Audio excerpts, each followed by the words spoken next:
Chapter 8, Sudden and Gradual. While the Patriarch was staying at Bolarm Temple in Tsokai, the great master Sun Sao was at Huineng Temple in Qingnan. At that time the two schools nourished and everyone called them, Southern Neng and Northern Siu. So it was that the two schools, Northern and Southern, were divided into sudden and gradual. As the students did not understand the doctrine, the master said to them, the Dharma is originally of one school. It is people who think of north and south. The Dharma is of one kind, but people understand it slowly or quickly. Dharma is not sudden or gradual. Rather it is people who are sharp or dull. Hence the term sudden and gradual. Nonetheless, Sun Cao's followers continually ridiculed the Southern Patriarch, saying that he couldn't read a single word and had nothing in his favor. But Sun Sao said, he has obtained wisdom without the aid of a teacher and understands the supreme vehicle deeply. I am inferior to him. Furthermore, my master, the fifth Patriarch, personally transmitted the robe and Dharma to him, and not without good reason. I regret that I am unable to make the long journey to visit him, as I unworthily receive state patronage here.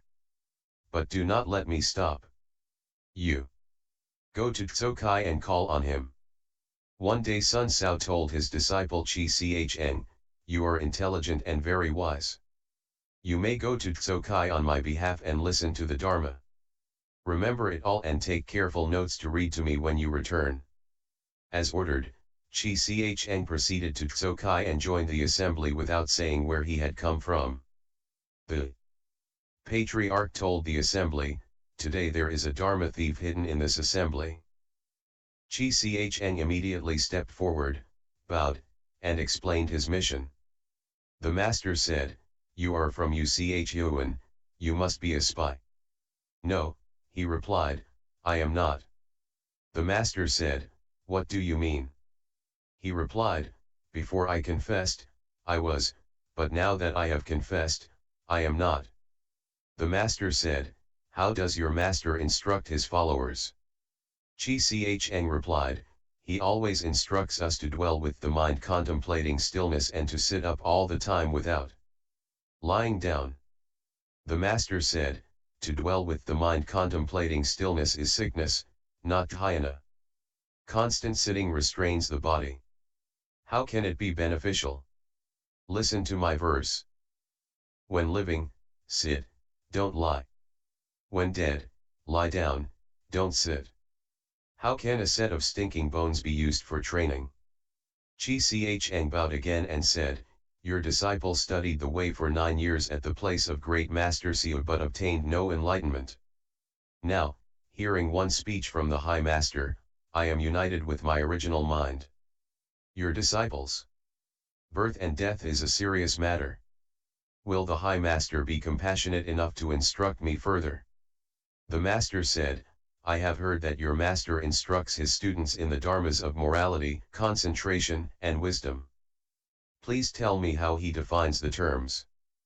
Chi Cheng said, Great Master Sun Sao says that morality is abstaining from doing evil, wisdom is offering up all good conduct, and concentration is purifying one's own mind. This is how he explains them, but I do not know, High Master, what dharma of instruction you use. The master said, if I said that I had a dharma to give to others, I would be lying to you. I merely use expedients to unite bonds, and falsely call that samadhi. Your master's explanation of morality, concentration, and wisdom is truly inconceivably good.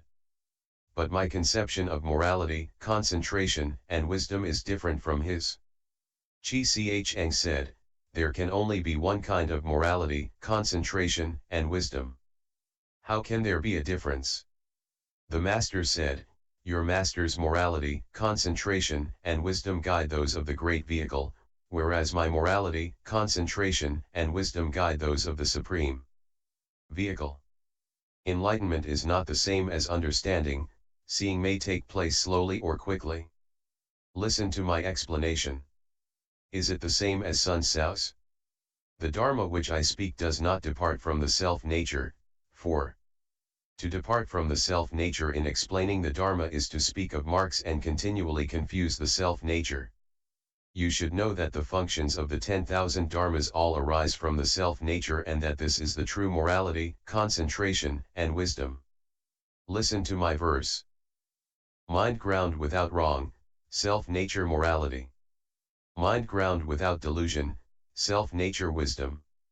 Mind ground without confusion, self-nature concentration. Neither increasing nor decreasing, you are Vajra. Body comes, body goes, the original samadhi. Hearing this verse, Chi Cheng regretted his former mistakes, and he expressed his gratitude by saying this verse. These 5 heaps are a body of illusion. And what is illusion? Ultimately, if you tend toward true success, the Dharma is not yet pure. The master approved, and he said further to Chi Cheng, your master's morality, concentration, and wisdom exhort those of lesser faculties and lesser wisdom, while my morality, concentration, and wisdom exhort those of great faculties and great wisdom. If you are enlightened to your self-nature, you do not set up in your mind the notion of bodhi or of nirvana or of the liberation of knowledge and vision. When not a single dharma is established in the mind, then the 10,000 dharmas can be established there. To understand this principle is to achieve the Buddha's body, which is also called bodhi, nirvana, and the liberation of knowledge and vision as well. Those who see their own nature can establish dharmas in their minds or not establish them as they choose. They come and go freely, without impediments or obstacles. They function correctly and speak appropriately, seeing all transformation bodies as integral with the self-nature. That is precisely the way. They obtain independence, spiritual powers, and the samadhi of playfulness. This is what is called seeing the nature. Chi Cheng asked the master further, what is meant by not establishing? The master replied, when your self-nature is free from error, obstruction, and confusion, when prajna is present in every thought, contemplating and shedding illumination, and when you are constantly apart from the Dharma marks and are free and independent, both horizontally and vertically, then what is there to be established? In the self-nature, in self-enlightenment, in sudden enlightenment, and in sudden cultivation there are no degrees. Therefore, not a single dharma is established. All dharmas are still and extinct. How can there be stages? Chi Cheng made obeisance and attended on the master day and night without laziness. He was a native of Taiho in Chizhou. Bhiksha Chi Che. Bhiksha Chi Che, a native of Changxi, had the family name Chang and the personal name Xing Chang. As a youth he was an itinerant warrior. When the schools split into the northern and southern, although the two leaders had lost the notion of self and other, the disciples stirred up love and hate. The disciples of the northern school secretly set up Sun Sao as the 6th Patriarch. Fearing that the country would hear of the transmission of the robe, they hired Xing Chang to assassinate the master. But the master had the power of knowing the thoughts of others. He knew of this matter in advance and set 10 ounces of gold on his chair. That night Xing Chang entered his room intending to kill him. The master just stretched out his neck. Xing Chang swung the blade 3 times but could not harm him. The master said, a straight sword is not bent. A bent sword is not straight. I merely owe you gold. I do not owe you life. Xing Chang fell to the ground in fright. After a while he came to and begged for mercy, repenting of his error and vowing to leave home. The master gave him the gold and said, go. I fear that my followers will come to take revenge. Change your appearance and return another day and I will accept you. Xing Chang received his orders and disappeared into the night. Later he left home under another bhikshu, received the complete precepts and was vigorous in practice. One day, remembering the master's words, he made the long journey to have an audience. The master said, "I have thought of you for a long time. What took you so long?" He replied, "The High Master once favored me by pardoning my crime. Although I have left home and although I practice austerities, I shall never be able to repay his kindness. May I try to repay you by transmitting the Dharma and taking living beings across.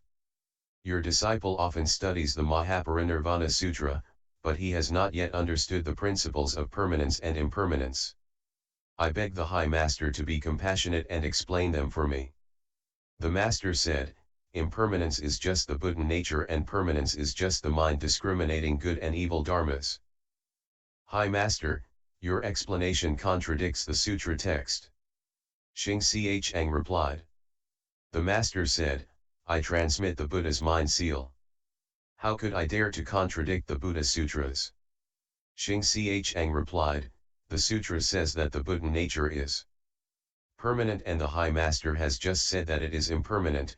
It says that good and evil dharmas, reaching even to the Bodhi mind, are impermanent and the High Master has just said that they are permanent. This contradiction has merely intensified your student's doubt and delusion." The Master said, "Formerly, I heard Bhikshanai Wuchin Tsung recite the Nirvana Sutra. When I commented on it, there was not one word or principle which did not accord with the sutra text.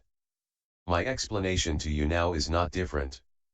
Xing Chang replied, "Your student's capacity for understanding is superficial. Will the High Master please explain further?" The Master said, "Don't you understand? If the Buddha nature were permanent, what use would there be in speaking of good and evil dharmas? To the end of an eon not one person would produce the Bodhi mind. Therefore I explain it as impermanent. That is exactly what the Buddha explained as the meaning of true permanence. Furthermore, if all dharmas were impermanent, all things would have a self-nature subject to birth and death, and the true permanent nature would not pervade all places. Therefore, I explain it as permanent. That is exactly what the Buddha explained as the meaning of true impermanence.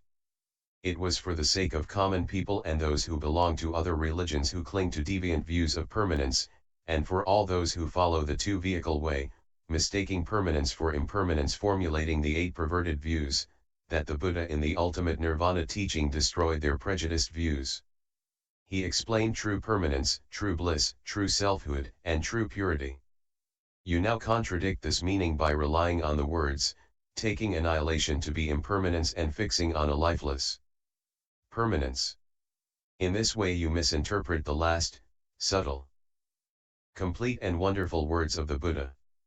Even if you read it 1,000 times, what benefit could you derive from it? Xing Chang suddenly achieved the great enlightenment and spoke this verse. To those who hold impermanence in mind, the Buddha speaks of the permanent nature. Not knowing expedience is like picking up pebbles from a spring pond. But now, without an effort, the Buddha nature manifests. The Master did not transmit it, and I did not obtain a thing.